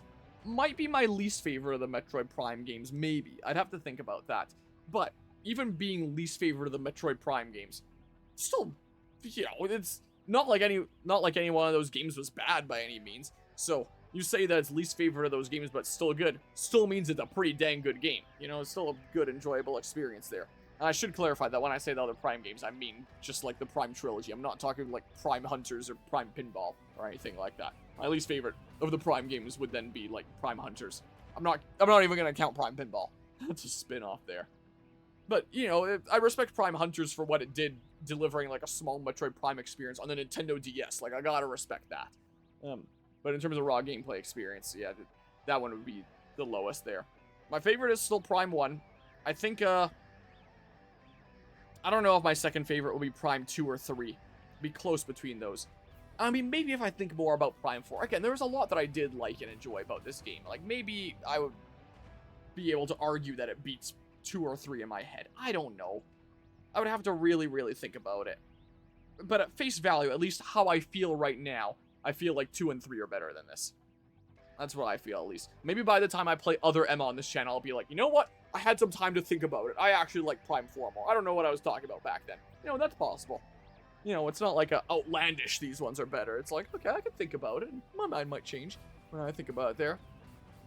Silex flashback scene is slightly elaborated in a gallery video after 100% completion. May want to look that up online. Okay, yeah, I might just do that. I might just get it anyway, because I tapped my, no, not my, Jesus wafers. My amiibo under the desk. I tapped that, so I might be able to, I might just be able to see it anyway on my own game. But yeah. 4 is still a solid Prime game, just didn't live up to the hype. Yeah, I think that that's fair enough there. I think a lot of people got really hyped for it when they were waiting for this game for what, like 8 or 9 years there? Technically more than that if you count before it was revealed. Long time they were waiting for it, and just like radio silence with this game. And everyone was expecting it to be like the best thing since sliced bread when it was taking that long. And yeah, it definitely didn't live up to that for sure. But I don't think that it's as bad as a lot of people are making it out to be, where it sounds like, from what I've heard during my streams, a lot of people are treating it like it's Other M2, which, again, I haven't played Other M. I need to do that one of these days. But from what I understand of it, I appreciate the follow there, Ace. I haven't played Other M, so maybe I'm going to play it and be like, Other M's actually great. But from what I understand of other people's takes on Other M, this is not Other M2. Like, absolutely not. I think that's another thing with the story that they were really afraid of. I think they were really afraid of, like, Samus speaking and people treating this like it was Other M2. It did, like, I do like the whole Samus not speaking in some of the previous games where, you know, it just feels kind of badass to the point. Like, Metroid Prime 2, she's leaving and she just gives, like, a wave like that, you know, moments like that. But in those games, it was more of characters, like, talking to her, telling her lore, telling her what's going on. There was a little bit more talking with her starting in Prime 3. But in this game especially, it felt like there was a lot of characters that were, like, actually directly talking to her and asking her questions. And her not saying anything did make it feel a little bit robotic and unnatural. So while I get the Samus not speaking in previous games, we know that she can speak, what with, like, Metroid Dread and all that. Like, I get that they're going for, like, the whole established, like, silent protagonist thing, but it's getting to the point where it is starting to feel unnatural if they continue having her be completely silent. Like, someone asks her a question, and she's just like, and the character's like, oh, I see, or like, what's her face is like, what are you doing here, Samus? What are you trying to get? And she's like, pulls up like a little image of the teleporter keys, and then the other character's like, oh, so these are like the teleporter keys that are gonna get us out of there. Like, it doesn't feel that natural. So I feel like there should have been some Samus speaking. I feel like maybe they didn't do that because they were so afraid of the potential of people, like, comparing this to Other M, and, like, Samus having emotions and all that. How dare she? But in the process, it kind of came off the wrong way and just made her feel a little bit more robotic in that sense. Like, I think that she should have said, like, a few words, or, you know, if you want to keep her as mostly silent, just have her answer things like very matter-of-fact, not really be interested in any longer conversations, just say this is the way that is and not move on. Like, if something isn't important, she's not going to be addressing it, but if something is vital, she'll be telling people what they need to know, instead of just, like, nod or sign, and people are like, oh, so that's what you want. This game treats her like she's mute, instead of her being silent by a choice. And there's a very strong distinction there. Like, I feel like when we're playing games like Prime 2 and, you know, she's doing actions like leaving and doing a wave, it feels like she's being silent by choice, like nothing needs to be said. This game makes it feel like she's mute. Like, things could have been, like, completely sped up by her just saying something basic, but choosing not to. And it made her feel kind of unnatural and inhuman in that sense, you know? So, yeah. I think the only modern or non-Prime game one can really compare it to is Metroid Dread, which arguably has better writing, but weaker music than this game. Yeah, I think I can agree with that. Playing Dread right now and it's awesome. Agreed there. Yeah, I should have said a few words. It'd be cool if Samus speaking in Chozo only. She doesn't know English, she just responds in Chozo. The other characters know what she's saying. I mean, she clearly understands English / whatever language you're playing the game in. But yeah, let's see here. Hard mode unlocked, new radio tracks unlocked. Let's see here. It's a very fair review you've given of the game. Glad you approve.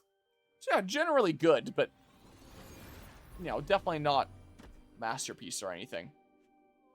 It was worth the price of entry. I enjoyed my time with it. Good time.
Saving now will mark the save slot as mission complete. If you later choose to start a new game in the save slot, the item and scan completion data will be reset. What do you mean? Hold on. There are a new game in this save slot. Item and scan completion data will be reset. What's the point of saving into the slot then? Just like being able to access like the extras from the menu or something after? Also, so if the memory fruit is like all the memories of the Lemorn and stuff like that, what does that tree actually do? And is there some symbolism there with Tokabi being like, oh, the god that I worship, he's the sun and grants equal light to all, and the thing that's hung on is a tree that thrives on light? Is that meant to be symbolic? Mission complete. If you later choose to start a new game in this save slot, the item and scan completion data will be reset. Do you want to save? There isn't any new game plus or anything in this game. Guess you need to fully 100% the game to see the version of the cutscene with Samus taking the visor off. May want to watch it on YouTube. Yeah, I might just there. Sure. I've made a copy anyway, so it's whatever. But I should have that one extended cutscene with, like, the Federation battle that Samus had, like, a couple visions of. Unlocks hard mode and keeps gallery unlock progress. Okay. So you do have to do a save somewhere. So if I hadn't made the copy... Is this one of those games where it's, like, some of the Fire Emblem games I've played, where, you know, you save into that slot and you can never access that file again and you've kind of screwed yourself? Good thing I made a copy. That'd be another thing to criticize about this game if so. Nintendo Switch 2 edition. Here, let's see. Hold on. If I hit play and then this mission complete, I did it under 10 hours. Hell yeah. If I select that. So yeah, it'll count as like a new file there. Hard. Combat difficulties increase using save stations restores energy only. Yeah, so that will basically count as a new game. Gallery. View full screen. Oh, that's kind of cool. How do I switch? Oh, I can't switch at face value. Okay. Kind of neat. Clearly I haven't gotten all the things. So I assume if we are doing a new trilogy and now we know that Silex is human, we're probably gonna see him without the suit one of these days. Ooh, I could make new thumbnails with some of this stuff. Go back to like some of my old thumbnails and how do I make the menu go away? You full screen. Can I even? Because some of these would make great thumbnails. I might just want to redo some of them. Some of them would be pretty good, I think. If there's more backgrounds like that. I don't know if there is. Some of them are there. No different from other Prime games in this respect, but yeah, if you saved after completion with a copy file, you would lose the original playthrough file. Gotcha. So Silex is like a cyborg human, so he's gonna be ugly. Oh yeah, I guess so. Maybe we'll see that ugly mug one day. There's Silex and his little Healy pod thing. Some of these are pretty cool. Beat the game on a hard difficulty to unlock this gallery item. Yeah, I could make some sick thumbnails out of these. It's nice how it tells you the conditions. All inventory items, 75% of them. Yeah, I would totally... Oh, yeah, I totally gotta redo my thumbnails for this series with some of this stuff. This is cool. There's definitely some thumbnails that could get a whole lot better. All green energy crystals to unlock this gallery item. There's probably a list of all these online, I would imagine. So I can probably access them there. That'll make a cool finale thumbnail right there. That is kind of cool. I do admit. I'm going to scans and items to unlock this gallery item. So some of these I might have unlocked from like scanning the amiibo there. So hold on, this one is the was this one I got in the ice belt? Why is this the last one on the list? Yeah, why is this the last one on the list? How do I back out? So I got an extended one of that Federation battle, I'm pretty sure, by scanning that amiibo. Maybe just this? This is beginning of the game one. I'm pretty sure. This one was pretty cool. Yeah, this one would have been like beginning of the game one, I'm pretty sure. Hold on. One of these. Yeah, so this is like the brief flashback there. Yeah, that's all that is. Play the game to unlock media from Samus's adventure. This was the one that we got towards the end, I'm pretty sure. Yeah, that was this one. Yeah, weird. So that would have been Silex, I presume.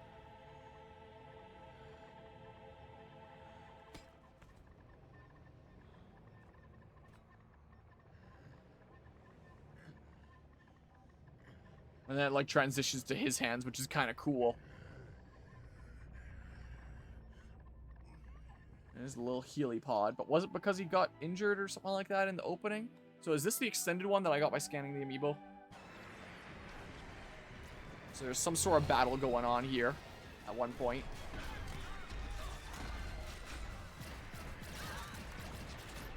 With a space pirate battle. I wonder if we'll ever see the other hunters in the later games. Who knows?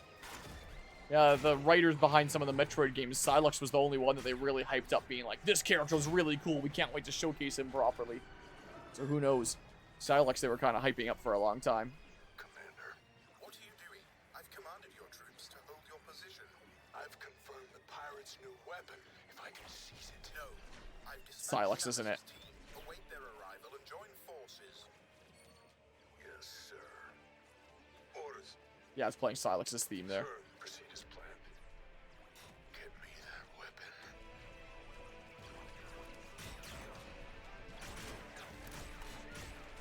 Is that where he gets like his shock weapon or something? Maybe later? Considering he kind of doesn't have a good time in this battle from what you can tell in the other cutscenes. Cutscenes in this game are pretty good. For these ones that go hard.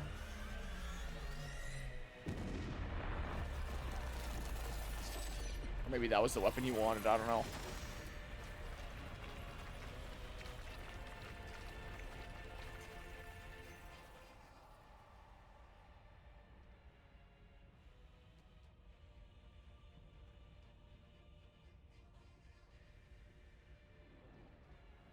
That looked like Samus's ship.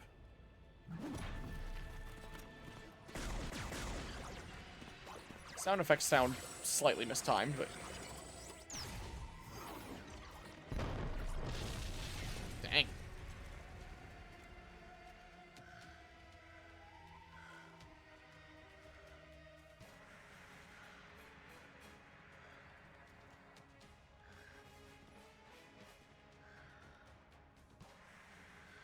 So did he want that weapon and she destroyed it?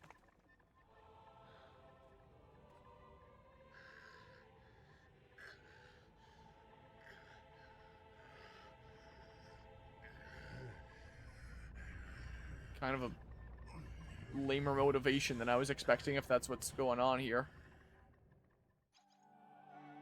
And then this would have been like actual, like, in-game stuff that I already saw. Yeah.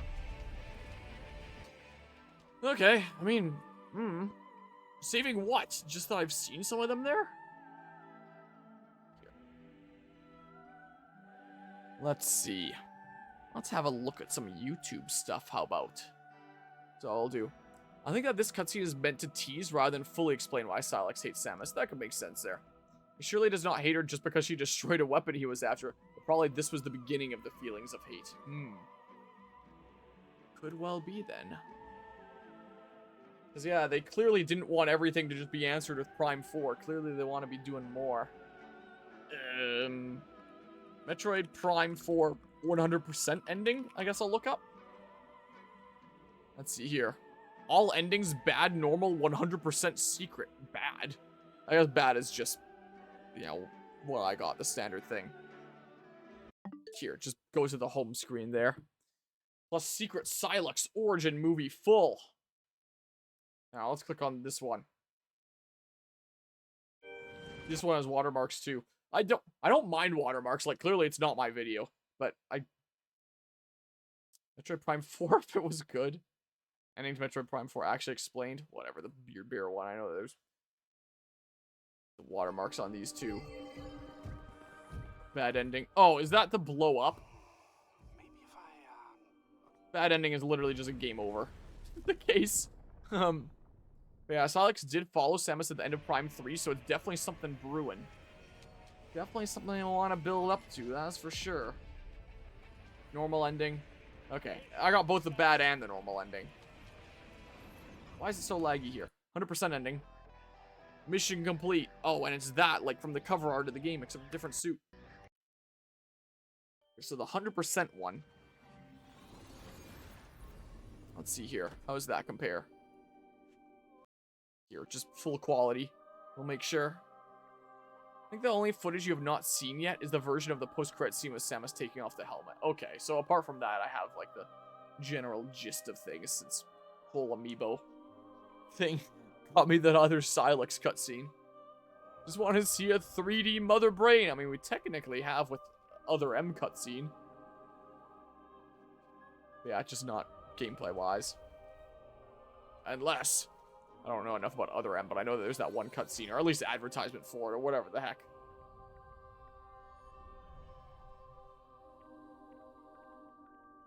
3D print is still coming along. Nothing's dislodged yet. Hopefully it stays that way. Yeah, so it looks like it'll just be like the same, but taking off the helmet, I guess. Is what it'll generally be. Leaving the psychic powers with the memory fruit. On that note, I would like to see Kraid be a boss in a Prime game. That would be interesting to see. I wonder how that would play out.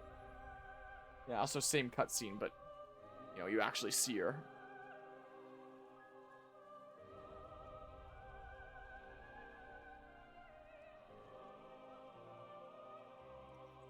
I actually see, like, emotion on the face. Because of that.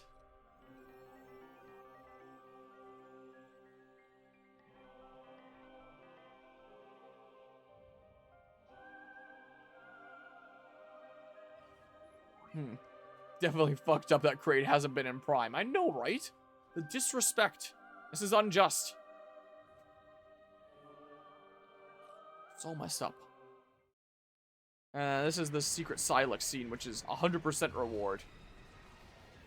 I wonder what the other cutscenes that I'm missing there are. Or if they're even important. If I look up all secret cutscenes, I don't know if there's anything else important, but that might be it. So clearly it's building up to something else.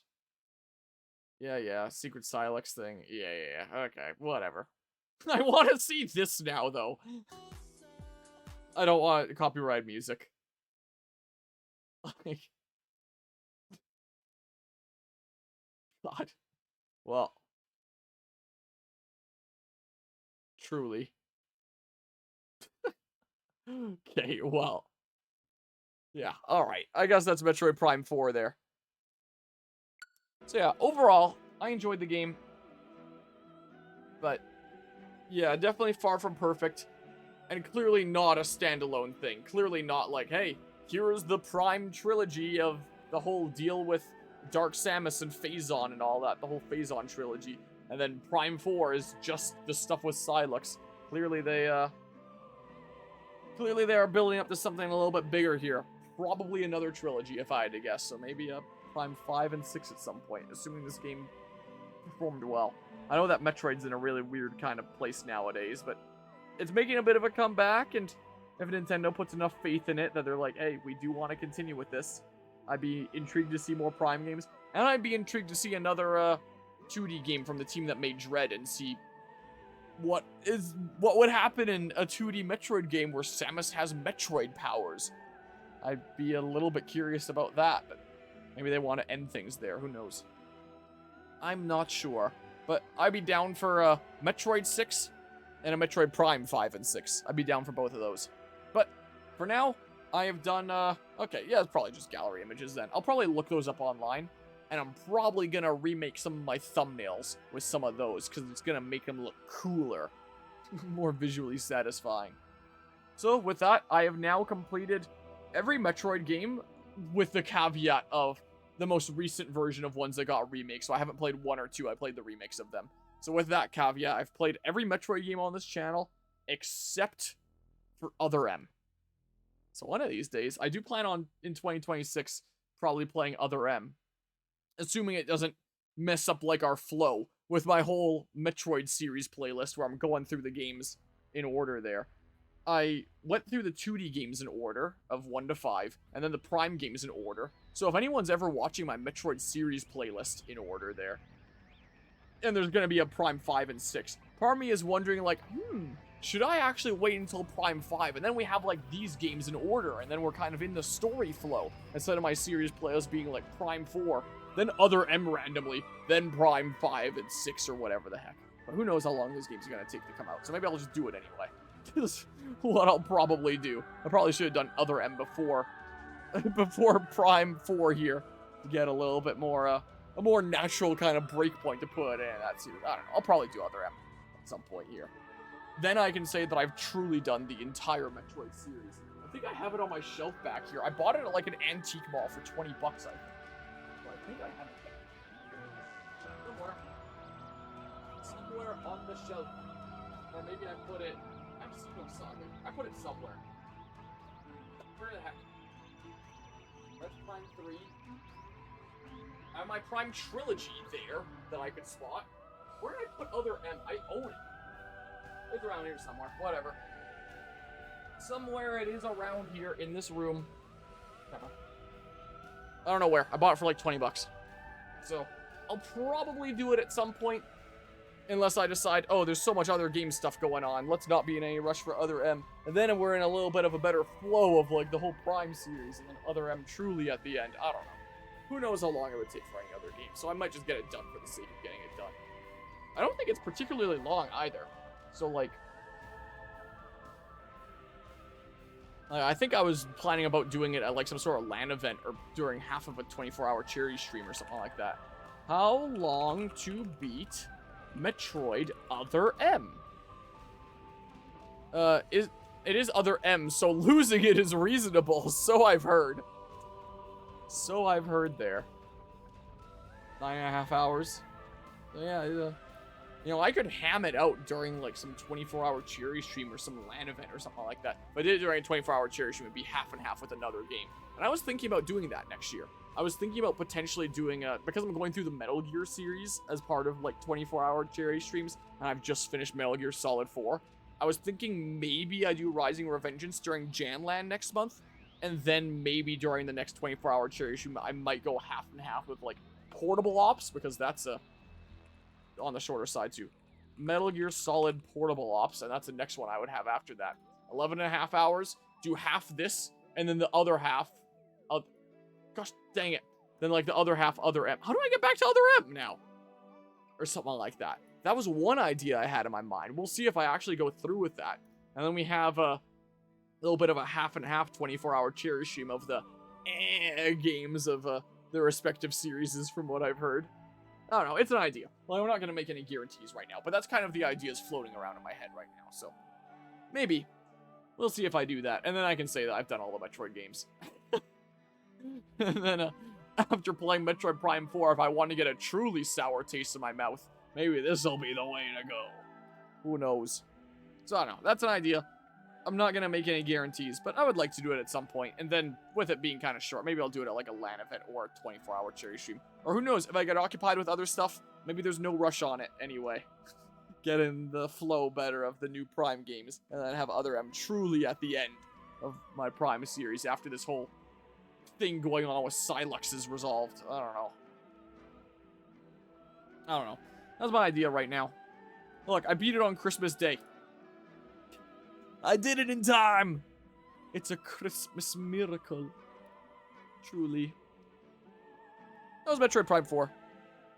Hope everyone tuning into this enjoyed that playthrough. I enjoyed playing it, mostly. Again, there was definitely some criticisms along the way there, but it was fun. It was a good time. I can take it off the game queue now. Also, begs the question of, what the hell do I play now? Maybe I switch over to one of my other ongoing games. I just did Pokemon Legends ZA, now Metroid Prime 4. Maybe I switch to Hyrule Warriors Age of Imprisonment, try to get that hammed out. Or maybe I play some more of the this, or the this. Apparently I need to update that. I don't know. Chip away at one of those. I've always got so many games going on here. I want to get through this before playing Final Fantasy VII Remake for Janlan. So, yeah. We're almost there in terms of doing everything in the Metroid series. But this was the latest adventure here. Yeah, I don't know. I also, I would also like to acknowledge before the end here really quickly that times where I'd be getting frustrated with this game, especially with things like green crystals, I know that an aspect of that was about the game itself, but that is also partially due to the fact that I have had a lot of, like, not super great life stuff happening here recently. Like, many things kind of compounding on themselves and making things, very, very quite complicated and difficult for my family right now, to say the least. So, I think that there is a level of frustration and powerlessness that I kind of feel with that to an extent. That does kind of bleed through into some of the other things I'm doing here at points. Like, even though it is kind of difficult times for myself and my family, I do want to keep at, like, streaming and doing stuff like this, because by doing stuff like this, it gives me, like, a sense of normalcy, a sense of progression, like, I'm doing something that I can get behind here, so, you know, I do like to do that and get into it, but I do realize that there is also a level of frustration that I am feeling with some life stuff here that might bleed through into some of the games that I'm playing here sometimes. The biggest game example of that would be Hyrule Warriors Age of Imprisonment, that game that I've been playing recently. I think that there's been a lot of life frustrations that has been bleeding through into that game. Maybe not as much this game, but I'm sure that there has been some of that bleeding through. So, you know, if I seem like particularly frustrated or in a pissy mood at times during this game, you know, I don't want to say that, like, the game's completely at fault, and I do want to apologize for, you know, whatever bled through here. I appreciate that there, Crimson King. So yeah, I figured I'd just mention that, like, you know, maybe I wouldn't normally be this frustrated at this game, and I apologize for whatever bled through. This is all I wanted to mention there. Figured that might be a little bit important to bring up, just that, you know, maybe I wouldn't always feel this way about the game. But, you know, I can still acknowledge that I did generally like it. Stuff is good there. What are we at on the 3D print? It's getting there. It's getting a decent bit of mass. Also, it is at, I've been streaming for about 10 hours now. The print has been going for 10 hours, and we are at 52%. So yeah, there's a good chance that might be what I give out as, like, Janlan prize, potentially, if it prints successfully. So if you want to see what the finished product of that looks like, tune into Janlan stuff next month, which, oh, it's less than a month away. Man, time is flying.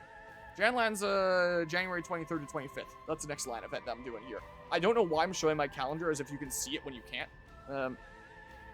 So it's a little under a month from now, is the case here. Wasn't planning on playing any Metroid games for that LAN event, but I have lots of other stuff going on. Some Metal Gear Rising Revengeance, some of the final DLC for Assassin's Creed Valhalla and trying to finish that game. What else was I planning on doing? Final Fantasy VII Remake at the end with whatever extra time I have. I want to do a Kirby Air Riders tournament at that event, which would be really quite fun there. True chaos, especially when it's like the final rounds and it's just narrowed down to like a whole bunch of adults that are just like yelling and swearing at one another like it was when I hosted Mario Kart there. That'd be fun.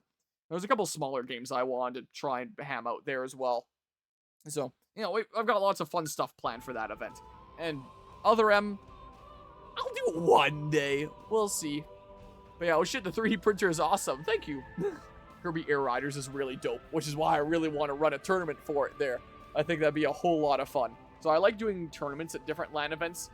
Usually Fragapalooza. I've only just recently started doing tournaments at the Mega FPS events, which are like much smaller LAN events. They're about like 50-some people in this little community hall, as opposed to Fragapalooza, which is like 300 plus people. So, or smaller community events, these Mega FPS ones. And I hadn't hosted tournaments before until this last Halloween for HalloLAN, where I hosted Mario Kart World. We actually had a decent amount of people playing. Like, a decent amount of people that were at the event came up to play. We had a tournament bracket of 16 people, so I was quite surprised about that. We get to the final rounds, it's just a whole bunch of adults that are yelling, like, fuck you, you know, it was really quite funny as they're pelting one another with items and, like, swearing at one another. It was great. I actually had a lot of fun seeing that and, like, hosting that. So I can only imagine what it would be with Kirby Air Riders, because I assume almost everybody there that would hop in and play has probably never played the game before. I want to keep on doing things like that. I think that'd be really fun. So yeah, I wanna do that. Print coming along there. So yeah, you wanna see the finished product of this guy, chances are you might well see him at Janlan. And thus this print fails, then I decide, yeah, I'm never printing this again because it's a 17-hour print. So who knows? But it's getting there. It seems like it's doing okay. It is quite the volume of plastic that has already come out. But we're getting there. We're at, what layer are we at here? We are at layer 80. So we are at this point in the print. This is how much is already out. So, you know, about half, a little more than half there in terms of, like, actual volume. So we're getting there. That's what's on the print bed right now. But yeah, most of this printing was done during Pokemon Legends ZA.